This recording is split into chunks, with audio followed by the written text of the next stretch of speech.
Alors, professeur Belinga, bonsoir. Bonsoir. Vous êtes, je ne sais pas si je vais dire vous ou tu. Je sais que toi, tu préfères souvent les tu. Tu es assis là, spectateur, et tu vois, n'est-ce pas, s'émerveiller ce peuple que tu as à cœur. Tu vois ce tournoi de la fraternité devenir véritablement un instrument de la mise en commun, de l'en commun pour parler comme les philosophes. Quel sentiment en tant que promoteur tu as devant ce spectacle magnifique?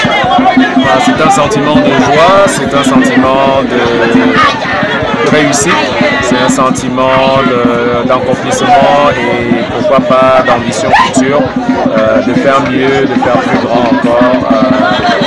Le très très beau match qui se déroule à l'instant, malgré quelques fautes, l'arbitre est un peu clément, mais le peuple, vous pouvez l'entendre vibrer au son du tam-tam, des tambours, des danses, avec beaucoup de fan clubs qui commencent à apparaître.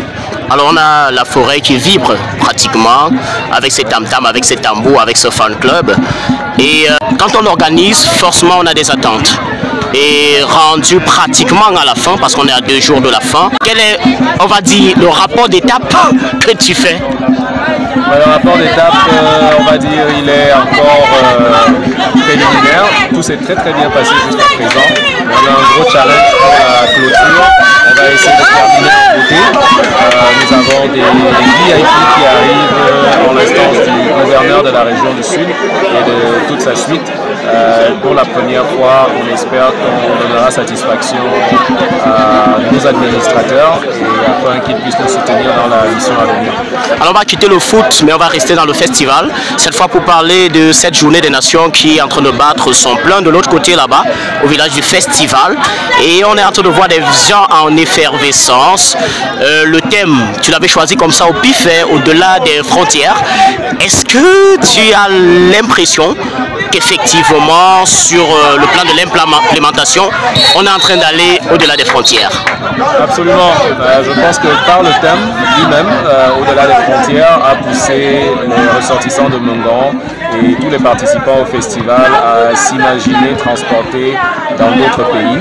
Ils sont nombreux, ils sont le Tchad, le Gabon, le Congo, la Guinée, la RCA et le Nigeria qui accompagnent le Cameroun. Ce sont les peuples de la forêt qui partagent une culture très similaire et nous sommes ravis de les avoir. Nous avons, c'est pas juste la journée des nations, tout au long du festival nous avons eu la visite des délégations étrangères qui sont venues participer, plusieurs au fil des jours, regarder ce que nous faisons de mieux, ce que nous faisons de mieux à Mongon, ce que nous faisons de mieux dans le sud du Cameroun.